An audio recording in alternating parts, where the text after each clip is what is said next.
Hello everybody and welcome back to my Let's Play of Star Trek 25th Anniversary. We received a distress call a few hours prior to this about the USS Republic, the ship that you fight in the beginning of the mock battle, that is under attack. You arrive to find that the ship is in shambles and there's only 2 life signs aboard.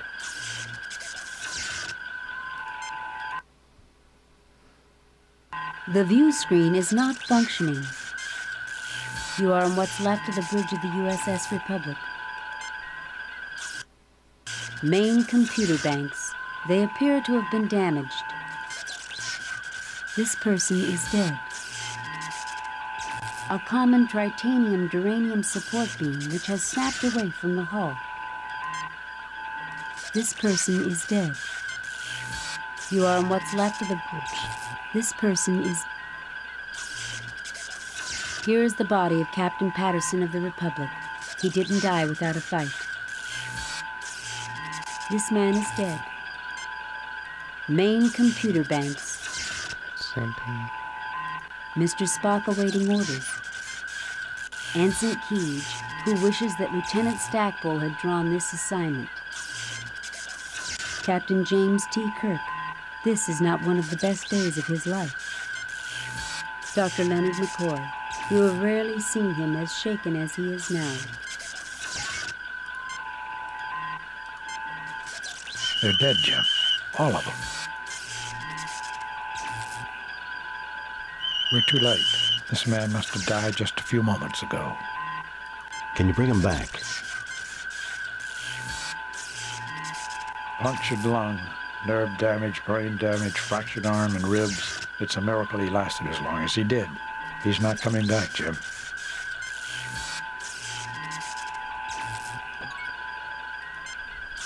You are on what's left of the... This is the captain's chair where the captain's log is stored.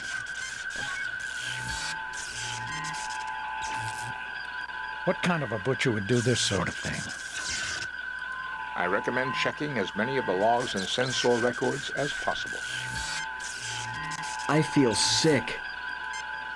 Dick Patterson and I weren't exactly friends, but this... Seatbelt, the There is nothing captain's at the moment from... There is nothing at the moment for me to do. Let's use a tricorder then on the... Tricorder readings indicate that the ship is running on minimal battery power. Only life support and essential systems are currently running. My tricorder has picked up the final entry of the Republic. We're under attack. Our sensors are inoperative.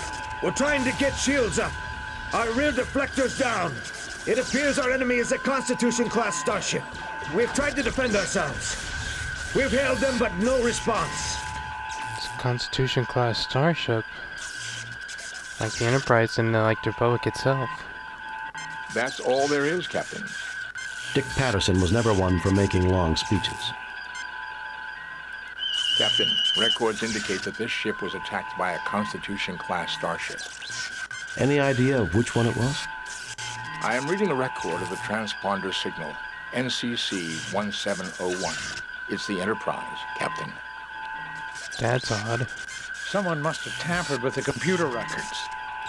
May I remind you, Doctor, that the main computer of a Constitution-class starship has safeguards against such an intrusion. Furthermore, I do not see any discrepancies in any of the files that I am able to access.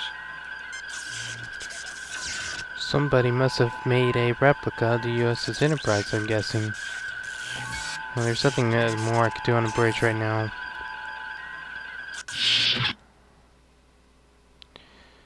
Okay, there's radiation all over the ship, as you can see on the top part. All these red sections there are radiation filled, and us in a dark kind of bluish color. Our hull bridges, the only parts that are really accessible are on the saucer section. Let's go to auxiliary control, see if we can get in there.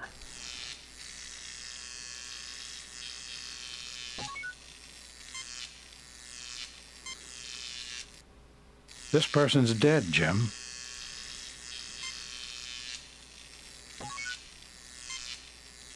This is the maintenance panel for the auxiliary control room door.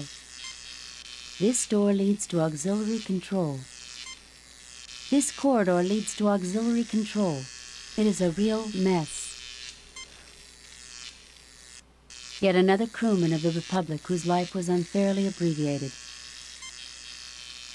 What's this down A there? molecular saw, the 23rd century equivalent of a hacksaw. This corridor leads to auxiliary control. Okay, we already seen that one. The vent is far too small for any one of us to fit through. It is also blocked 0.3 meters inside the duct.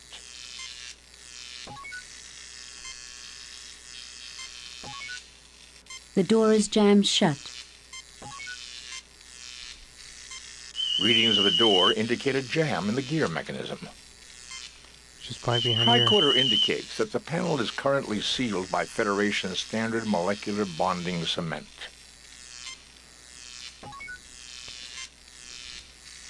I doubt we could use this for the panel, but might be You useful to retrieve the have. molecular saw. Something more we could do here at the moment. Now, in order to get down to here, we need to go to this area first. But there's another life sign on sickbay, so we gotta check that out.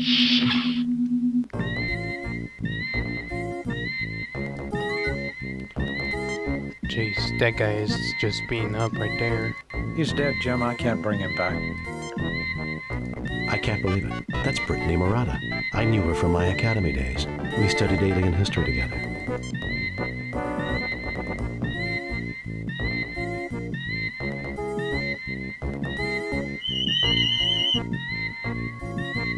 She's suffering from severe trauma and internal bleeding. I'll see what I can do. Do what you can, Bones. I need to find out what happened here. She's in bad shape, Jim. I've tried to stabilize her, but it doesn't look good. No! You won't get us! Murata, what happened? They said it was the Enterprise. They had visual confirmation. What about the Enterprise? You killed us, Jim. We were friends for you. I trusted you. It wasn't the Enterprise, Murata. There's nothing more I can do.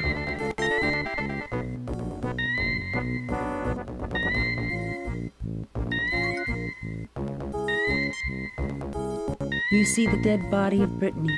Her life was cut short, and you won't stop until you find the persons responsible.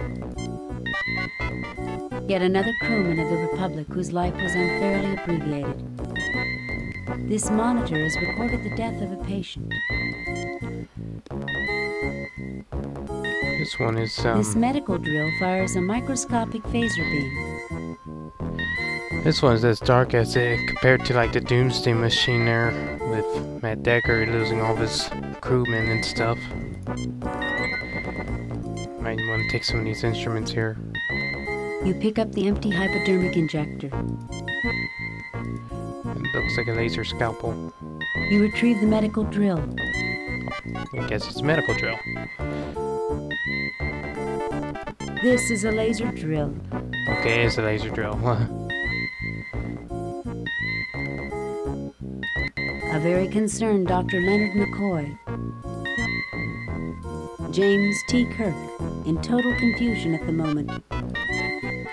Mr. Spock, looking pensive as usual. A very unhappy looking Ensign Keech. Life support must have gone down during the fight. Most of the people died from shock before the backup systems came online. You always hope the instruments are wrong, that you'll find someone alive. I believe nothing needs to be said, Captain. Captain, did I ever mention how much I hate hospitals?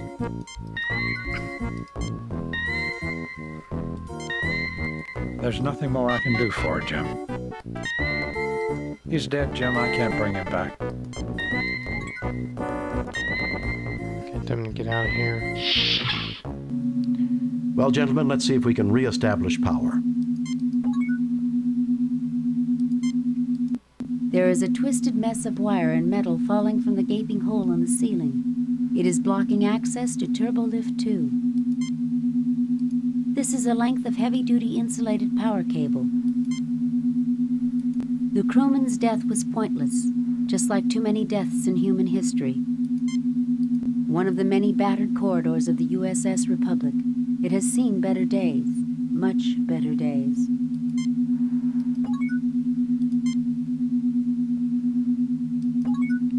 Still have some things to look at real quick.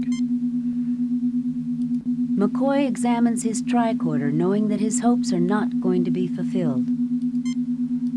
Kirk is increasingly distressed by what he has seen. Spock says nothing, but this tragedy stirs something in his Vulcan soul. Just because they don't show emotions doesn't mean they don't have emotions. They just don't show it or don't act on it. Keej struggles with emotions he never knew he had. Damn this tricorder. Why couldn't one of them be alive? I wish I were a poet. I wish I had the words to match how this makes me feel. These people were Starfleet officers, giving their lives to explore the cosmos. I wish I knew some eulogy that did them justice. Turbo lift ahead, Captain.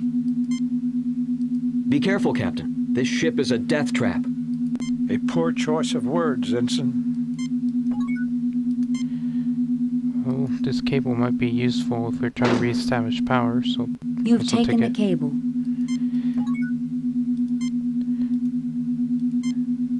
The debris is highly unstable, Captain. I recommend we try to find a support of some kind to secure the ceiling. Might be a good idea. Saw a beam on the bridge, and now that we have the power, whatever the thing is called, can maybe take it off of, detach the beam.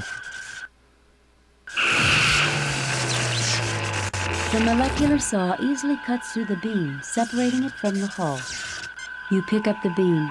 It's a little heavy, but you manage it.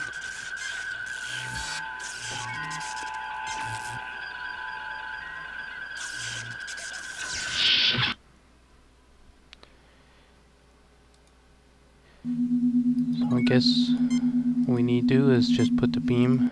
Oops. Nothing happens.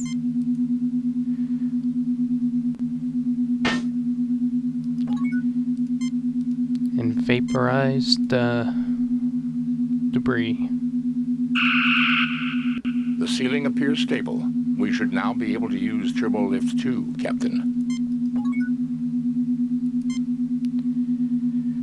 Now we could go to other areas of the ship. First, I think it's a good idea to go to engineering. Captain, I'm picking up a functioning energy source in the immediate vicinity.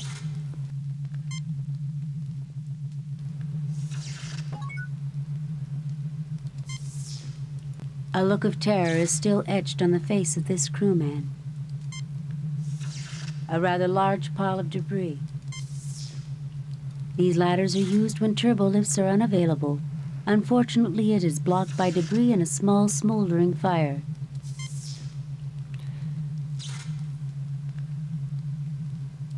This door leads to main engineering. A resolute Mr. Spock. A sad but determined James T. Kirk. Ensign Keej, learning that Starfleet isn't always very pleasant. Dr. McCoy avoids the glances of his crewmates. I can't say that I'm very talkative right now. Is there a question, Captain? We must complete our mission, gentlemen. This corridor seems to have been particularly damaged. There have been hull breaches on the deck below. I will monitor the situation, Mr. Spock. I can use the distraction.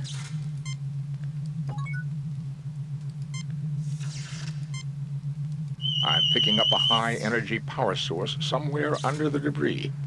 I recommend caution, Captain. Nothing to report, Captain.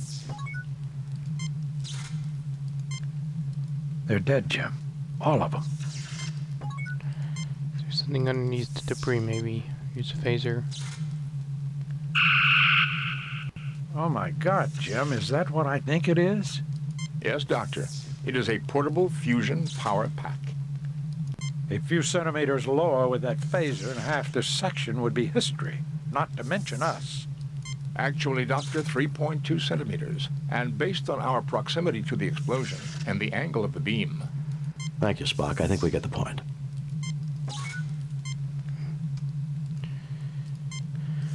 A standard portable fusion power pack. It is fully functional, Captain. It could be useful. It's like a basically generator. You pick up the portable fusion power pack.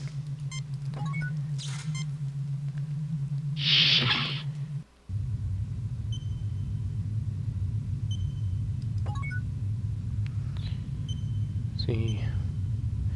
Actually, I'm going to call it a Let's Play right now. I will end this video here, and I will see you guys in the next video. Bye.